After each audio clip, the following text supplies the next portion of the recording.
To another edition, episode of Fighters Fury. It's Big Shell. I'm with Mr. Ross. Hello. All right, man. How you doing? I'm doing all right. Yourself? I'm doing great. Excellent. Enjoying season beatings? Yeah, this is my first time here. I've been playing Marvel forever, so I technically had no reason not to come before, but I was just lazy. And now, Street Fighter's big. I knew they were going to draw a lot of players, so I had to come out here, and it's great. There's so much talent here today.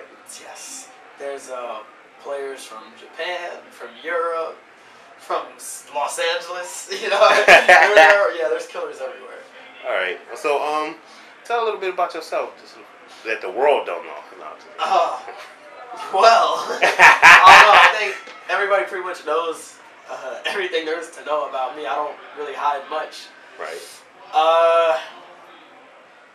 The world didn't know yet. It was my first time in Ohio. I learned that you don't pay tax on food here. That blew my mind. The total came out to $4.99, and I got a penny back when I gave them $5, so I went nuts with that. Not much else to say. All right, cool.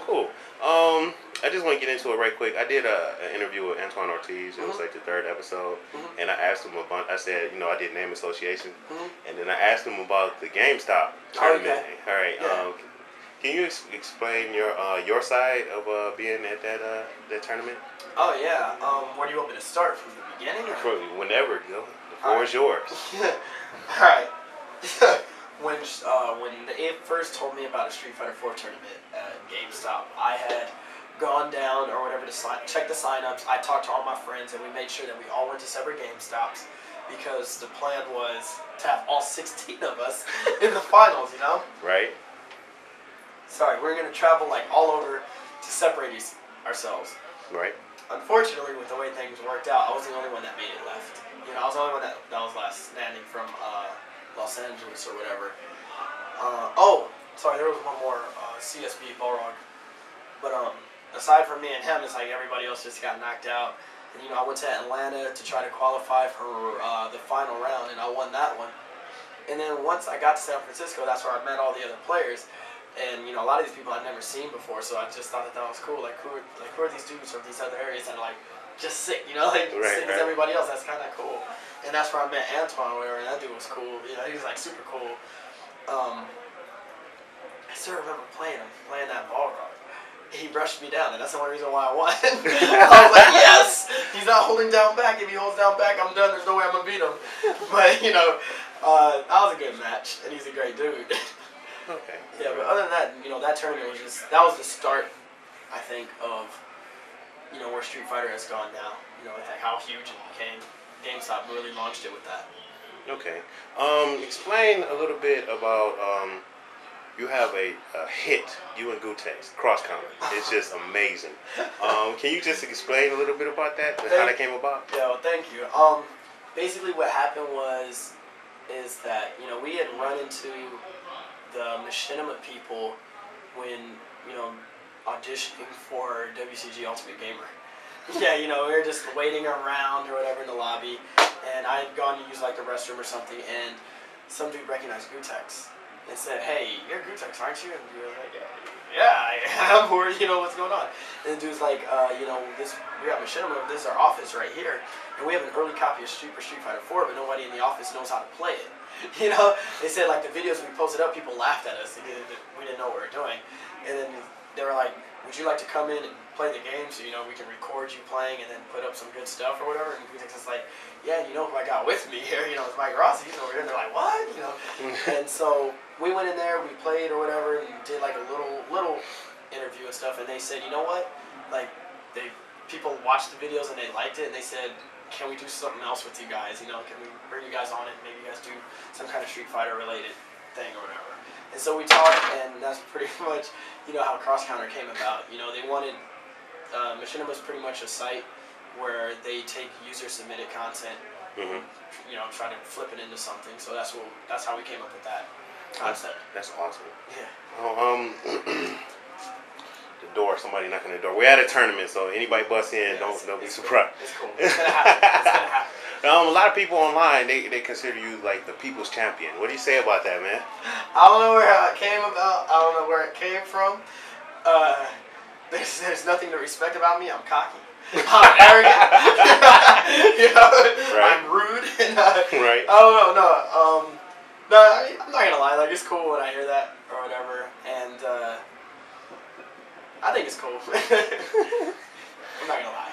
Okay, how do you feel about E.Honda being at the top of the tier list, man? I saw that look. Don't try to hide it. E.Honda at the top of the tier list. Like I already had like an 8-hour debate with Puerto Rican Balrog and Flash Metroid about this last night. You know, trying to tell him it's like, yo, Honda is trash.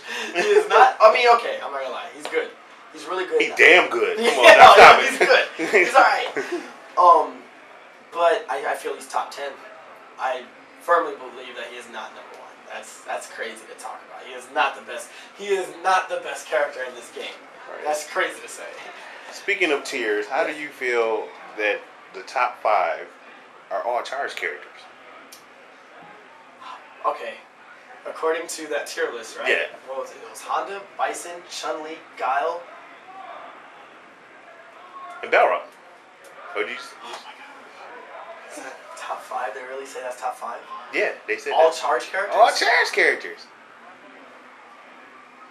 I don't know what to say. I don't know how to feel about that. Something's going on. Yeah. So We'll see. We'll see. Yeah, we'll see how that goes. I'm curious to see what the results are for this tournament. We'll see how many charge characters take top 8. Hey man, let's talk about this previous EVO. Okay. It was hype. I know it was hype. Yeah, it was serious. It was serious, especially when was it? I think it was Dr. Chaos you won. Yeah. And you pretty much did a swan dive off the stage. Yeah, pretty much. Well, I mean, you know, the reason why, you know, I got excited for a bunch of reasons. You know, I got excited for personal reasons because I had made a personal goal to myself to get top 8 at EVO. Also, like, you know, I had a dude there who was putting together that Focus documentary or whatever, and his whole point, like, he started in this early summer, and the focus of it was my quest to try to get top 8 at EVO.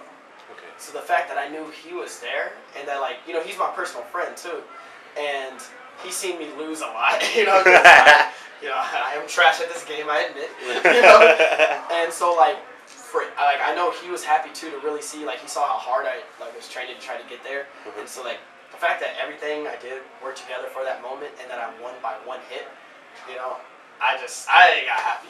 I got hyped. I didn't know what to do. I don't blame you, man. I didn't know what to do. All right. Speaking of that documentary, that was gonna be my next question. Is it available to watch now, or? It's finished. Okay. It's finished. I saw it already. You know, maybe you'll find it very entertaining, but for me personally, it's hard for me to watch myself. Okay. You know, I just get uncomfortable. I don't want to see myself, you know, whatever in a video like that. Right. But the dude who did it is submitting it to film festivals right now, and they have a policy where if you're going to submit something to the festivals, and there's a certain time period where you can't be released publicly for whatever reason, I don't know. Okay. But I guess now it makes sense to me. You know, whenever I see movies, I say like, oh, it was nominated at this film festival. I was like, how come I never heard of it? Now it makes sense because they don't let you release it. So if they would approach you, be like, hey man, we got invited to Cannes. Yeah. My friend told me that. Like if they say that, he said, well, it's a possibility. You know, obviously I'm not expecting it because you know people are submitting projects where they spend literally like over $1 million on their stuff. You know, they make really like that. You know how much Blair Witch was? Yeah, I know. Come on. There's that aspect too. You know, people out there are really submitting like their lifelong work, you know, to these festivals. So I'm not holding my breath for anything. You hear that, ladies and gentlemen? This is before he become the Ross. It won't be Mr. Ross. It'll be the Ross. Like, and you are?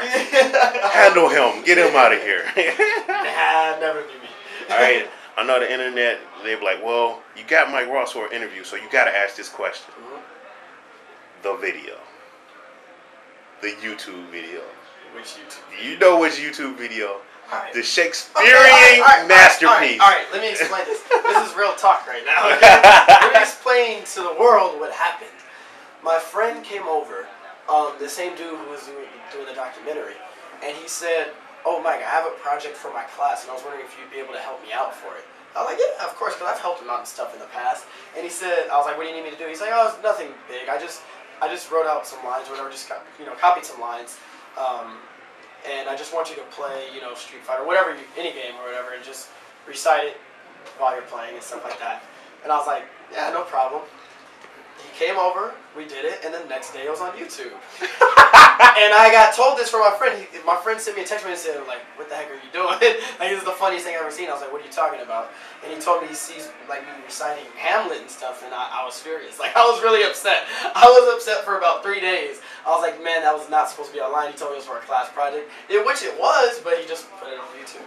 You know how many people seen that video? Yeah, I was like, no, when I say seen, I was so mad. I'm not talking about public. I'm talking about people in the game industry. Yeah. I had a conversation with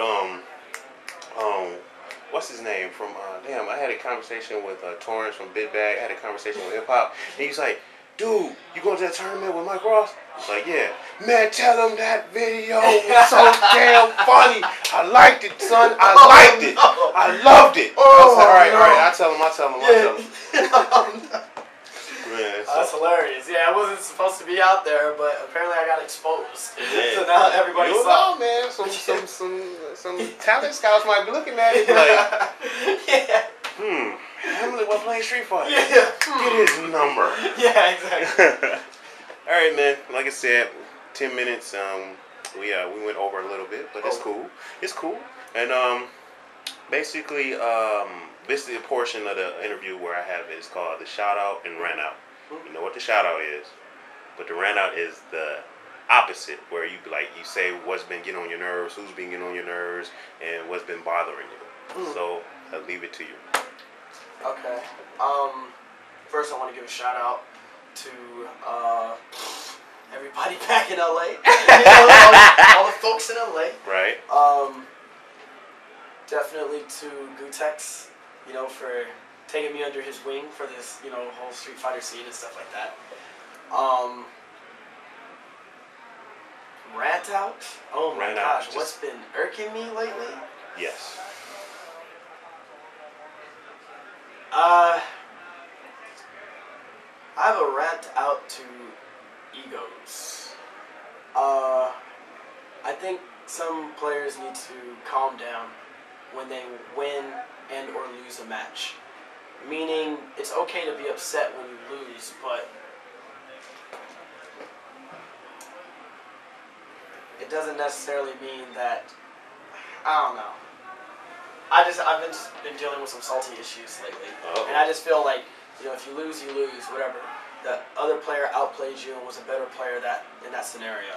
You can always run it back, I guess, but I think everybody just needs to keep the egos in check. That's it. That's it? That's it. You sure? Yeah.